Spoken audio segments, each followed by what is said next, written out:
Hello, entrepreneurs, and welcome to the Possibility Partner Show. I'm your host, Ande Lyons, your Chief Possibility Officer, and I help CEOs and entrepreneurs around the country, around the world, stay focused and on purpose with what they're doing. And today, of course, I have my pina colada. And for those of you who have been following me as I prepared for this Blogging from Paradise episode, you know I was struggling with what kind of drink to make because I'm here in Boston and we have had over 5.5 feet of snow in the last 3 weeks. So I've got my lei on and I've got my little green here, but I got to tell you, I'm freezing. But I wanted to get into the tropical paradise mood. And folks, you can find me here every Tuesday, usually at 1 p.m., but we're doing the 6 p.m. tonight, with the Possibility Partner Show, and I love having conversations with experienced and seasoned entrepreneurs who share their wisdom, their advice to help us all stay thriving personally as well as professionally with our businesses. And today, oh my gosh, we are being quite bold and bodacious in blogging and having a guest 12,000 miles away, 13 hours ahead of me here in Boston, and it's the author and founder of Blogging from Paradise, the oh-so Bali delicious Ryan Biddulph. So, hey, say hello to everybody, Ryan. Hello, everybody, back home and around the world from beautiful Jimbaran, Bali. Really appreciate it so much, and I'm just so happy to be here off the grid in beautiful Southern Bali, which is referred to as the Bukit. That's right, and when I say we're being bold and bodacious here, Ryan, share with folks just exactly where the next town is. I mean, how off the grid you are. We are a good 15 to 20 minute motorbike ride away from civilization. For anybody who might be familiar with Bali, you have Kuta and Seminyak, some of the bigger towns by the airport. We're probably about 15-20 minutes up into the hills. So like I said, we're more likely to see a python or a spitting cobra than a tourist in these parts. So we're really off the grid, and internet connections up here could be a little dicey at times. So really grateful that I've been able to connect with you, and we'll see how it goes. Yeah, and you could be bouncing in and out. We don't care because we think it's really cool that you're here. And those who are familiar with Hangouts on Air know that the technology can be sketchy just from here in the States. So the fact that we're reaching out to someone who is off the grid, how cool is that, everyone? That we can connect and have this experience with someone so far away, and yet it feels like they're right next door or in the room with us. It's just wonderful. So Ryan, before we get started on blogging from Paradise and all the great wisdom and advice you have to share with us, tell us, how did all of this start? Where were you when you decided blogging was for you? Well, about 7 years ago, Ande, I was working in a shipping terminal as a security guard, putting in crazy long hours, really busting my tail, doing the overtime bit. And they eventually downsized us. They switched over to computers to handle the outbound truck section of the operation where I worked. So long and short of it, my wife told me, Kelly Cooper, that there was something you could do online, some business growing aspects, some online business bit, some blogging bit. I had no idea what this was about. I didn't know SEO from CEO. I had never run an online business. I was allergic to being an entrepreneur because I had some really wicked programming from my family and people around me. So I started doing a little bit of research, and I found out that you're supposed to do this thing called blogging, and this is even 7 years ago, to make yourself stand out from the crowd. So I said, okay, I just pressed the button. I figured out, a WordPress blog, self-hosted. I should go down that path. So I started it, and really it probably took a good 2 to 3 years for me to find my blogging mojo, where I started a little scant bit of my voice, finding it and prospering a little bit through a few channels, but I really hadn't gained clarity in what I was doing. I did eventually make a full-time income online through blogging, but something was kind of missing, and then about, now we're talking 7-8 months ago, I had a moment of clarity. I totally deleted my old blog, which was about 3,400 posts, I believe. Wait. You deleted a blog filled with how many posts, Ryan? I believe it was 3,400 posts. I think Kelly still shudders as I say this. No, yeah, that's about 5 years worth of work every single day. I literally worked a good 360 to 365 days a year to create that type of content, and I had to let it all go to clear out my energy. In a moment, I was terrified. In the next moment, I knew it was the choice to make. The universe was speaking to me, as they say. And I'd always read that and heard about that. I'm thinking, what does that really mean when the universe speaks to you? You know, is it like a knock on the door? You know, and no, it is an intuitive nudge that you know what you're doing is the right direction, and nobody or nothing can tell you otherwise. Now, with your prior blog, you were making money with that, right? I was actually earning a full-time income through a number of different streams, affiliate marketing, some freelance writing, some network marketing. So I was doing okay with it, but it was that general feeling of there has to be something that brings more happiness to me and that allows me to spread it to more people. And it was just that I was getting a little frustrated, and I was doing a full-time bit, and we were even traveling. We were already traveling the world at the time. But it was that inner nudge during my meditation sessions or certain things I'd see online where I would get a little agitated about, or I'd just feel like I was just off. I wasn't moving in the direction I should have been moving in. So really the big impetus for Blogging from Paradise, where I typed in literally 7 months ago, Blogging from Paradise, did somebody take it? And sure enough, I figured somebody would gobbled up that domain by now, or in the past or whatever.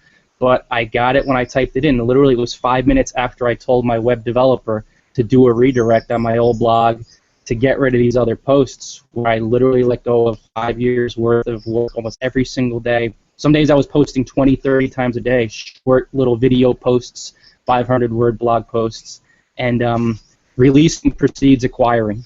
Yeah, I learned that from so many really experienced people.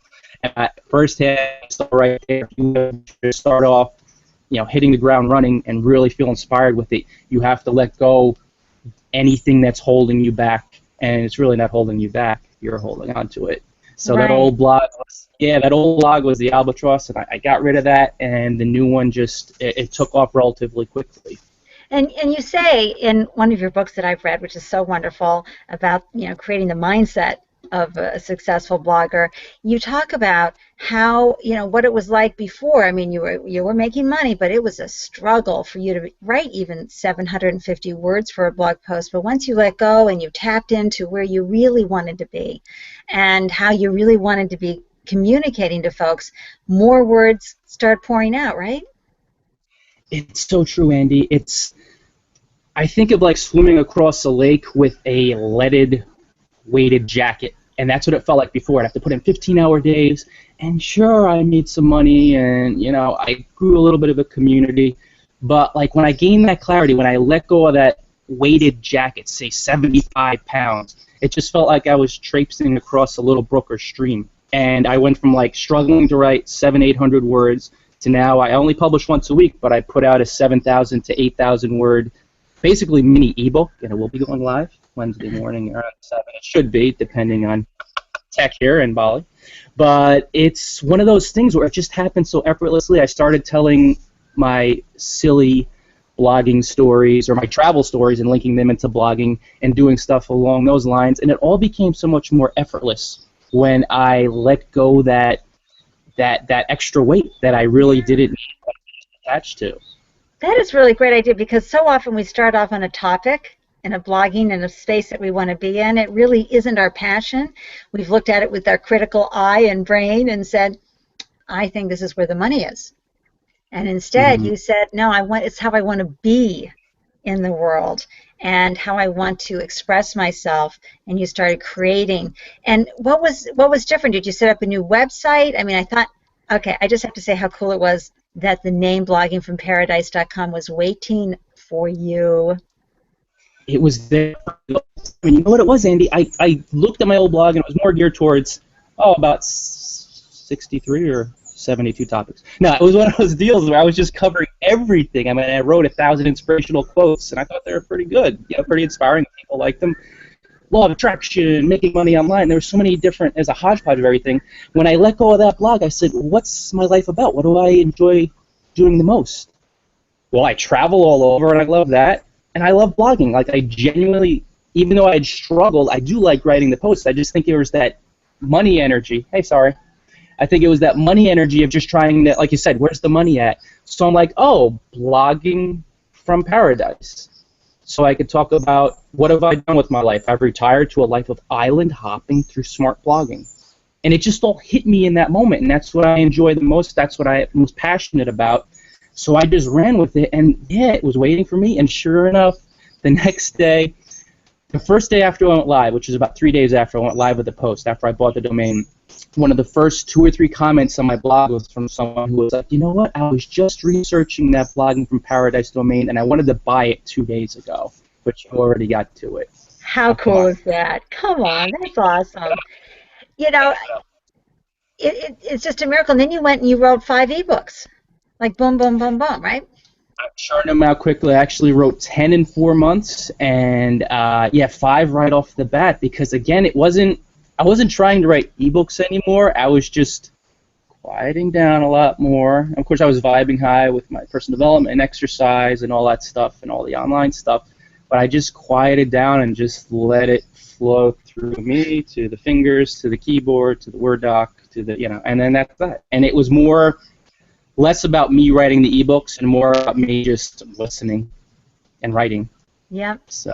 Okay, so Ryan, well, first of all, viewers, Ryan did a wonderful video. He posted it in the comment section here, and I'll put it in the archives as well, of where he is. He went around and documented it. So to answer some of your questions, Andrea and Karen and Tanya, Ryan, share with folks where you are and that is not a monkey behind you, but it's actually a statue. And I think I saw a kitty cat, and we're hearing hens and chickens, right? So as Andrea Beltrami says, it's like he's in a farm and a jungle at the same time. I love that, Andrea. It really is, Andrea. We're actually in Jimbaran, Bali, which is one of the 20,000 islands, I believe, in Indonesia. It's part of the archipelago. So it's a little island, really about 5-6 hours from Australia. So it's out in the middle of the nowhere, basically, Indian Ocean. And we're in Jimbaran, which is the southern, they call it the Bukit, the southern portion of the island. We are house sitting, believe it or not. I feel much like Magnum PI or Higgins here, for a well-heeled couple who has a property the size of a football field. It is a villa. I mean, the gardening, if the connection allowed, I would walk all the way down. It's just huge. There's a private pool. They haven't even built their main property, but there's 4 studios, villas, and they're actually building it to make it a villa in the future. That was their intent to begin with. They have 4 dogs, 4 cats, 35 chickens, koi. So it is kind of like a farm. We have fresh eggs. I believe there's 7 or 8 in there waiting for me for breakfast a little later on today. Probably 10 roosters, so you hear them crowing. I have the headset on, but I take it off. You'll get it unfiltered, trust me. We get it at 4 in the morning. But yeah, it really is like a farmland, and we're in the scrub. It's interesting, too, here in Jimbaran, because we're in low season, so there's a lot of rain, and everything's green, but during the high season, it's actually a scrub area. Tons of farms around here, and you'd be stunned thinking, okay, this is Bali, where you have the dryness during the high season and not a lot of green, really. I mean, they keep it green here. But it's a really amazing place, and we're really off the grid because, like I said, we're probably a good 20 minutes from any real tourist area, and it's following these people by us. And other than that, like I said, wildlife, the animals we have here, and our internet connection. I'm living vicariously through you and catching the tropical vibe. Clink, clink, everybody. Well, I'm watching you in Bali because it's Arctic Boston where I am right now. Maybe it's 11 degrees. So this is really wonderful. And viewers, how wonderful is Ryan Biddulph? I mean, he clearly has such a passion for what he's doing, and I just love his Bali-licious advice for entrepreneurial adventurers. And we're going to go diving into how to start a blog, monetize it, the mindset, and everything. But first, remember, at the end of the show, that's right, today it's going to be the Bali Afterglow Party. As soon as I hit end broadcast, I'll put the link to this green room in here, and Ryan and I would love to see you clink, clink a little more with our tropical drinks and have a great time. It's really fun seeing the sun come out now, Ryan. You're getting even clearer. Ta-da! That's so great. Yep, our little guy here to the side, our little Hindu god. Yep. Namaste. That's so wonderful. And of course, we've got some folks who are joining me in the beverage department here. And it's Danielle asks, can we count a hot toddy as a tropical beverage, Ande Lyons? Oh, yeah, warm on the inside is right. Yes, you can, Danielle. That works for me. And I know my Southern California goddess friend, Deborah Oakland, Ande Lyons needing a coconut banana rum concoction to go with the tropical sounds and sights behind Ryan Biddulph today. It really is a treat to have someone who is in paradise, who really created, I had the quote with the event, and it's the Thoreau quote about live the life you've imagined. And this is what Ryan has done.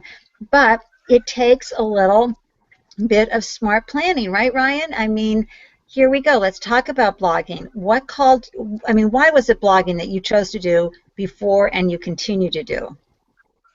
I really think, Ande, for me, I just feel it's the best channel, the best avenue for reaching a max number of people who want to share your dream. And also, I love the self-expression. I think in the beginning, I just had that little spark where I would start writing a post and it'd feel pretty good, and then I would kind of attach to outcomes and readers and social shares and trying to generate revenue. But then when I started blogging from Paradise, it became more about expressing myself, freeing myself. I'm doing this to free me and to free my perfect audience, people who want to retire to a life of nothing. So that was it. It was.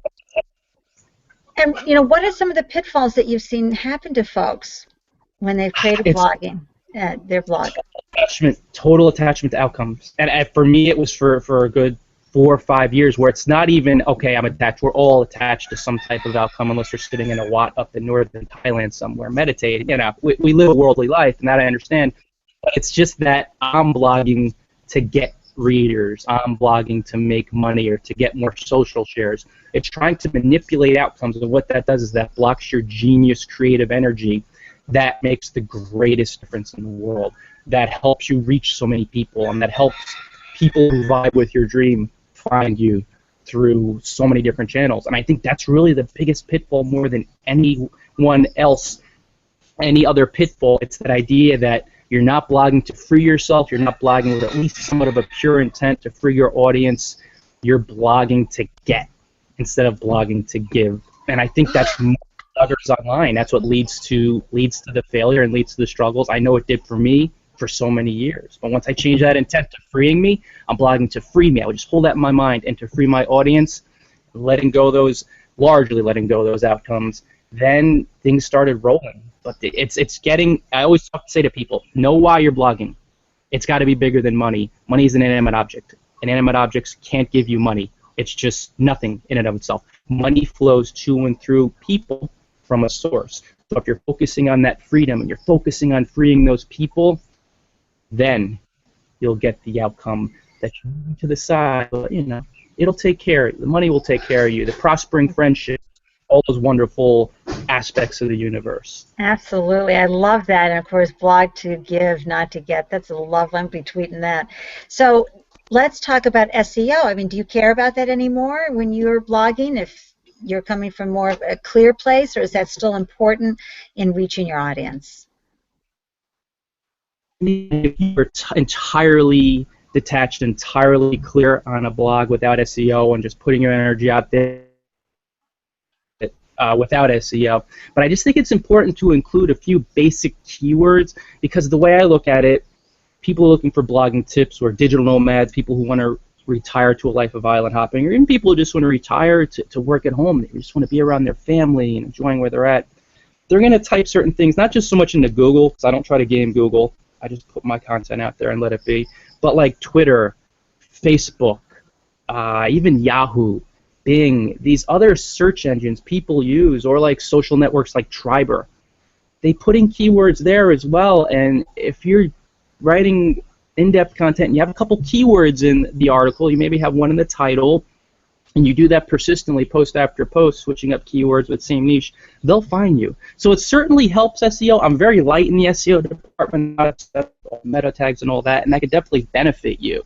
But I think as you're doing that, you just want to grow your friend network by promoting others aggressively, by commenting on other people's blogs. And as you do the two, you have the SEO here with the targeting, more of, say, a passive traffic stream, and then you're building your friend network of like-minded, positive people who are interested in your niche. Then you're going to have a sort of tipping point where people will be finding you passively, and people will be finding it through your networking efforts, and then you'll reach so many more people. So I kind of like to think a smidgen of SEO, and then a whole bunch of high-energy networking where you're promoting other people aggressively. And right, and you do that very well, and I talk about this a lot. It's one of my favorite ways to build an audience is by going on other people's work and posting and commenting and sharing. What are your thoughts about that? It's just a way to get is just to focus on the giving. I always think about whether you want to call it sowing and reaping or whatever, help other people get what they'd like to get, promote them, leave comments on our blog. And comments are really important because it's not so much for you even, although it definitely helps. People will click in. It's adding content to people's blogs. They don't realize that. A lot of people think I'm leaving a comment. You're actually adding to their content base, which boosts their position in Google, which boosts their visibility. So you're really doing them a solid by doing that. And also you're helping yourself too. So I think doing those things, when you do that, comments will flow back to you. And some of my posts get 70, 80, 100 comments. That's awesome social proof. It shows that you have a party. Your blog is a party where people are chatting and connecting with one another and growing a community. And you just, whatever you put out there comes back to you. And promotion too. Right, and also, folks, most comments you have to fill out your name and your website. Right, Ryan? So now you have a link back, which is always helpful, yes? Bingo, name, email, and website. Yep. So now you have a link in. Like, who's this Ryan Biddulph guy who I'm seeing in all these blogs, leaving comments, and it's just kind of being out there. You know, you kind of see someone or somebody, and you know, like, oh, yeah, a little more out there. So they click on the link, and you know, you made another friend. You know what? I've seen a real change in blogging word count over the last year. I've seen a hugely increase. Of course, I'm lucky if I can get 250 words, maybe 500 words out. But I prefer to vlog, I guess, versus blog. But what's with the 2,000, 3,000 word count now for blogs? Because who's got the time to read all that? Well, I think the main thing with that, Andy, is that a lot of bloggers are looking at their blogs as a resource now, with Google really cracking down. Plus, and I know it's like always we have these blocks, but for me, the longest time I had a block of nobody would read my posts if they were above 1,000 words, because we're all very busy, and we certainly are. But again, the universe has a very direct and straightforward way of saying to you, if you get clear on your word count, we'll send you people who will appreciate what you're writing. And sure enough, Andy, I have 7,000 word posts. The one post is like over 8,000. And I get comments from people who are like, just yesterday, somebody was talking about, I'm going to get my Nutella Cocoa, and I'm going to sit down and spend the next however many hours going through your archives. So like when you really get clear on it and you just feel amazing about it, it's all that clarity finding, you're going to follow your passion. Everybody has a different word count. Like, you don't have to do 2,000 or 3,000 or 8,000 word posts. It's just more what you're clear on. Like, you do the vlogging, so it really resonates with you. But the universe, you will find people who just appreciate those length posts. It just happens when you're clear, and they'll show up and they'll read them. But then again, that's so cool.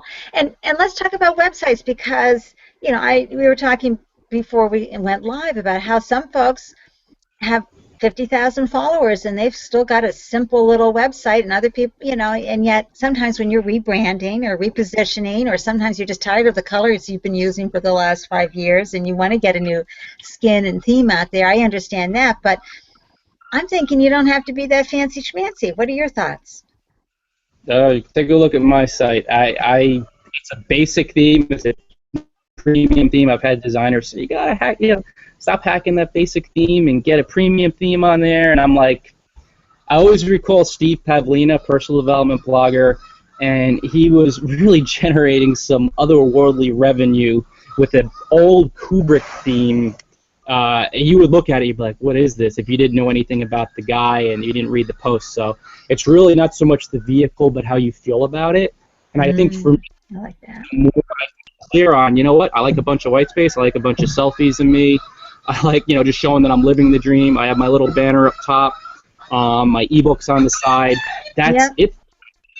Everything you need. Now, Laura B. Williams has a great question here. She was at a blogging conference in Orlando on Sunday, and she was surprised at how many folks were not monetizing, and most that were did so through affiliate programs and not their own products. And her question is, do you use a mix of both or only your own products? Great question, Laura. Thank you. Question. I think in the beginning it definitely is to monetize right off the bat, because so many bloggers, as they get into it and get more in depth into their careers, they become terrified to monetize after 3, 6 months or a year, because most people have weird money blocks and most people don't want to turn people off as if it's a bad thing to earn money through your blog. So there's that. You start right away, but how does one monetize a blog right away? I think affiliate is actually really good for beginners, because you're so new to it, you don't know what product to create or how to create it, because you don't have the insight, you don't have the knowledge. It took me quite a while to get my knowledge base down to where I could write ebooks. So I'd say start with affiliate marketing, but from an authenticity standpoint, only something you not only use, but that you feel passionate about, because people will sense if you believe in and if you use if you use an affiliate product. So only sell what you not only use, but that what you love, and then will buy it from you. So start off with that, but hold the intent, develop the intent from day one as a blogger that I'm going to sell my own stuff, because you want something that makes you stand out from the crowd. Even if you have super authority, if you are an affiliate, it just carries so much more weight. Think of it this way. Look at these famous authors, or even an actor who becomes an author. They don't walk around doing these book promotional tours on big TV shows and whatnot and late night TV talking about the affiliate product that they're selling. They're talking about the book that they wrote, because there's an authenticity, a trust, a credibility thing there. I created this. So that's why I just think over time, you have a couple of affiliates out there, you want to start creating an ebook. And start with an ebook. You don't have to dive into a course right off the bat. That's so overwhelming. Something where you could just sit down and write. It's basically like an extended blog post, and you'll get your confidence up. Like, oh, yeah. And it's so easy to do the ebook thing these days compared to how it was in the past. You could self-publish. Oh, yeah, it sure is. We had Ande Grant on, I don't know, about 5 months ago. Really easy, and he showed us how. It was wonderful. Now, Ryan, you do something that I think is very bold and Bali-licious, which is you charge a really good price for your ebooks. And of course, a lot of people get told or advised to charge from $2.99 to $4.99 for their ebooks. How did you come up with your pricing strategy? Sorry, the deaf cat really thinks the more that you get clear on your ebook and just receiving the price from something much bigger than you, the more you'll just pick a price that just sings with you. The way I look at my ebooks, Ande, I look at them as workbooks, because they're not meant to be read once, and they're not long either. They're 15,000 words, but they're meant to be read 10, 15, 20 times, because you have to read this stuff over and over again to adopt the mindset of a guy who's retired to a life of island hopping. It doesn't, trust me, I lived in Jersey, I worked at the docks, the mindset change I had to make, I had to drill this stuff into my mind to be here. So there's that aspect, there's the promise, like there's nobody else in the world I know that says, here's how you retire to a life of blogging. I also have tweet endorsements from my friend Chris Brogan, who's a New York Times best-selling author. He's been a business coach for Richard Branson, Anthony Robbins, Paulo Coelho, businesses, GM, Microsoft. I think we're pretty familiar with those businesses. I forget who else. That's wonderful. No, that's wonderful. And it happened in a very short period of time. And we go back to your practice, which is the daily practice of what? What is it that you do to help keep your mindset so that you're not that poor dock worker, security guard in New Jersey anymore, that you're able to really step up, and therefore, by sharing your gifts in such a bigger, larger, more fully expressed way, you're helping others? I really think, Andy, right now, and I've always spent a lot of time meditating first thing in the morning to gain that clarity, to really let go anything that I perceived was holding me back. But right now, and this is a more cutting edge, if you will, because I adopted this mindset, this routine within the past few months, I call it a power hour. And what I do is I wake up, before I do anything else, I meditate for a half hour. I believe that we're unlimited, we're infinite, we're light, we can do whatever we want, and that's just our core. Any idea that we're not, it's kind of like a limiting belief being leased. You know, we pick it up, we could trade it in any time. So meditation helps those limiting beliefs, just phenomenal, sentient being that could do whatever. Meditation helps you let that stuff come up and you can just release it. So that will help you get clear, and that will help you tap into creative energies you weren't aware of before. Then after that first half hour of meditating and being in quiet and being still and letting these feelings come up and come and go, you could hop into, I'm doing now a half hour of subliminal reprogramming, almost like hypnotherapy, where it's I sit there, I listen to on my tablet a subliminal recording for Unlimited Wealth, and I just relax and I let it seep into my subconscious mind. And I'm telling you, that hour detaches you from outcomes and work and just so many things that we latch onto that stifle our creativity like you wouldn't believe. So I do that for an hour in the morning, and then usually a little before bed, I'll just quiet down, go into silence, really relax. And again, just being present when you master that, but if you just practice doing that each day with the meditation and just going into quiet, going into silence for a little bit, it will foster in you energies that you would just not be aware of otherwise, being caught up in quote rat race. I think it's tremendous advice, Ryan. I really do. And I read your ebook, Blogging from Paradise, creating a mindset, the mindset for a successful blogger. Yeah, for a successful blogger. Just sort of slipped out of my head there for a second.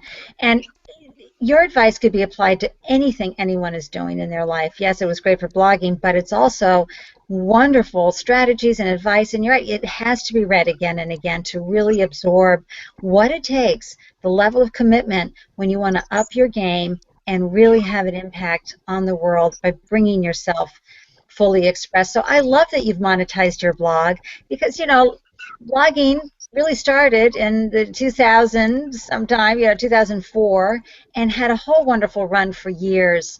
And then it changed over the last few years, and I wasn't sure what was going to happen to blogging. But now you've given me, and I'm sure a lot of the viewers, confidence and understanding that, provided you're in alignment with your purpose, blogging can be a wonderful way to make money and have and live the life you imagined, Ryan.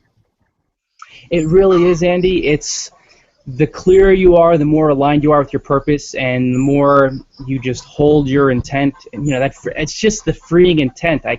You can get more specific if you want, but the way I look at it, we all want to free ourselves in some way, shape, or form. That's like, either wanting to maybe transition from the 9 to 5 to island hopping or living at home. And I just think blogging is the most simple, straightforward vehicle to do that, because I talk about a blog, I see a blog as like one-stop shopping for someone who's interested in what you're doing. They can stop by, they'll see your reviews, they'll see your articles, they'll see your podcasts, they'll see your videos, they'll see your ebooks, courses, and you could upload those things in a dynamic fashion really quickly as opposed to a website or even as opposed to social media. You got to go the self-hosted route, self-hosted WordPress blog, so you could buy a domain, either brand it on your name if you want to go in that direction or whatever niche you choose. So it's kind of like one-stop shopping, like I said, for visitors, so they could see what you have to offer in minutes. They just stop by, they see your videos, your articles, they see you, and then that trust and that authenticity and that transparency builds, and the more people trust you as being someone who knows your niche and shows off your wares, the more lives you touch, and that's ultimately what we're all intending to do. What about guest blogging? Do you get invited to guest blog? How do you feel about guest blogging?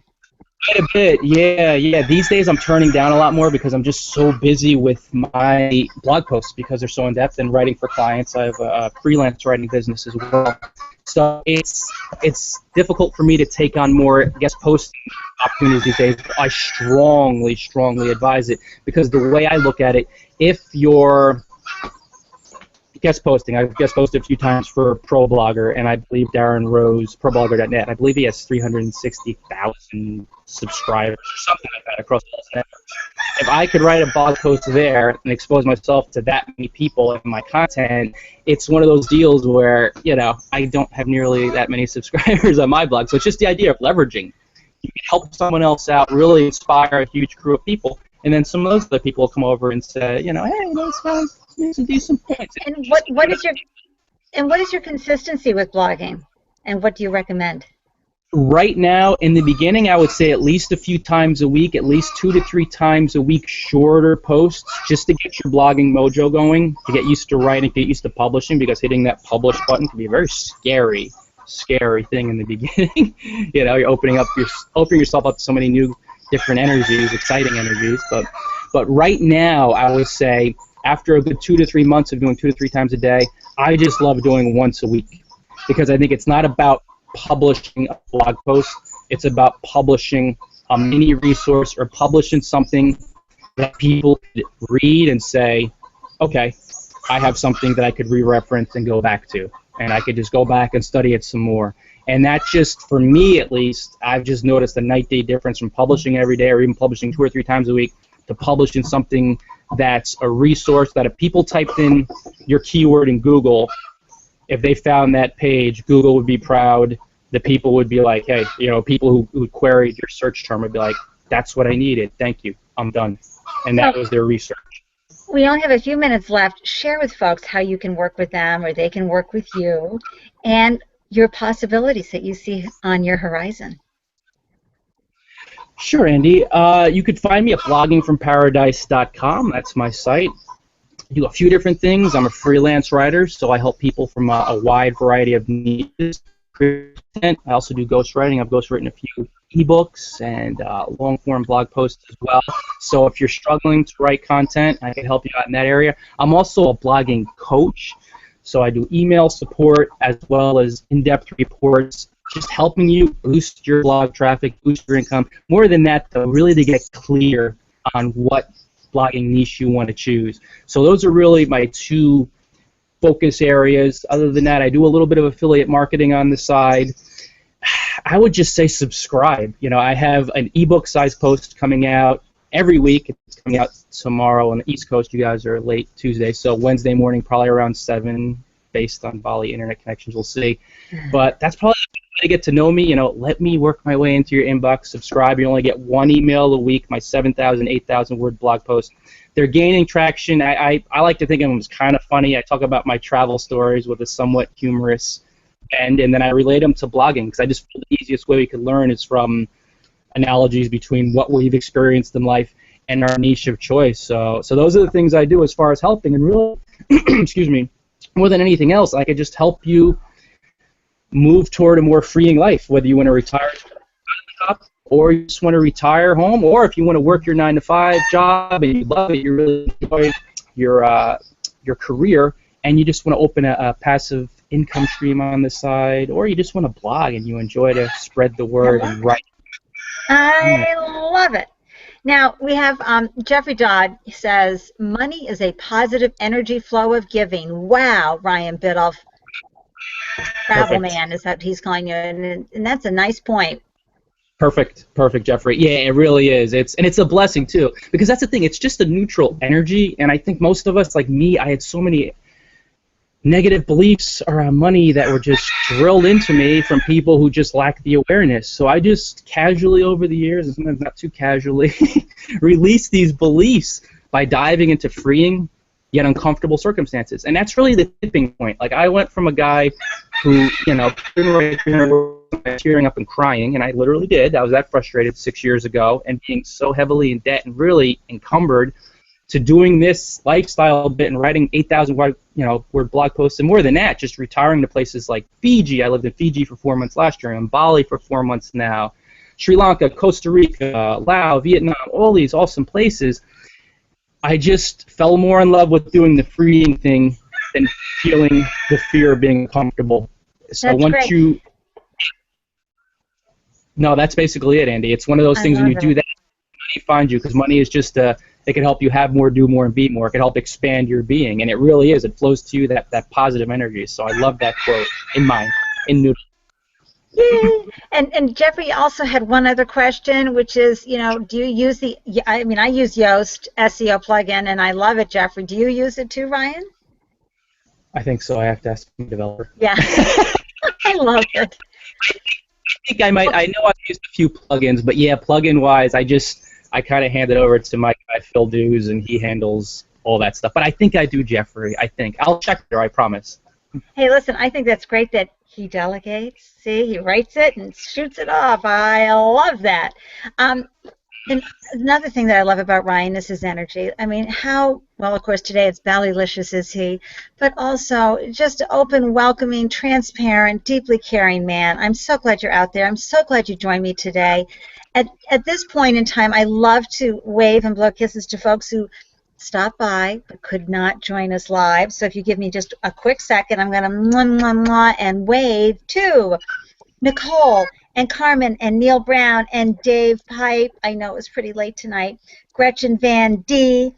Well, Tanya, you showed up. I'm so thrilled. She's the one who gave me Ballylicious, by the way.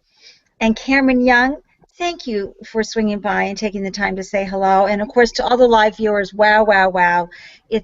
I feel your energy. It's wonderful that you're here and you're sharing the moment, and especially something so crazy to have someone from off the grid in Bali. It just brings home the whole meaning of Hangouts on Air.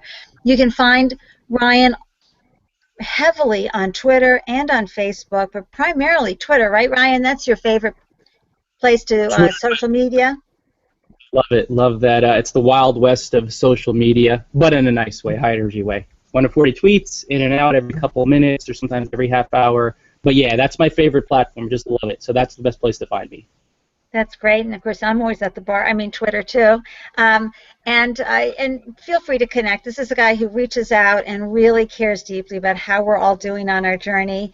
I want to tell everybody that next Tuesday, February 24th, back at the 1 p.m. time, we have Joseph Holm, and Joseph is a crowdfunding expert, and he's the co-founder and CEO of TubeStart.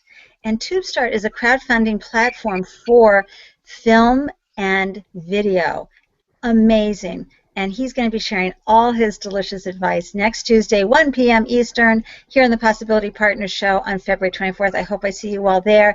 I hope some folks are going to jump into the Afterglow, the Ballylicious Afterglow party. Thank you, entrepreneurs, always for having the courage to pursue your dreams, whether it's blogging or any other form that you are sharing your gifts with the world. I'm so in awe and wonder of you. And please, Ryan, wave goodbye to everybody. Bye-bye. Biddulph says bye-bye from Bali. Thank you so much. I appreciate it. And just hold that freeing wide, chase your dreams, and they'll find you. Absolutely, and I don't know if you guys saw the cat going through, but I know when Mia Voss watches this episode, she'll be going, "Oh my gosh, that's a big white cat you had there, right, Ryan?" Sorry, the deaf cat. She's awesome. She's in her own world, and she's a mischievous, almost a Persian type here in Bali. They have, so she's awesome. Great. Well, it looks like a beautiful day there. Thank you so much for sharing your time and energy with us. I'm going to go post the link to the green room. I hope folks can come in and join us. I know I'm enjoying my pina colada tropical drink right now. Wishing everyone an Andelicious day. And be sure to subscribe to my YouTube channel. Bye from Boston. And there's Ryan.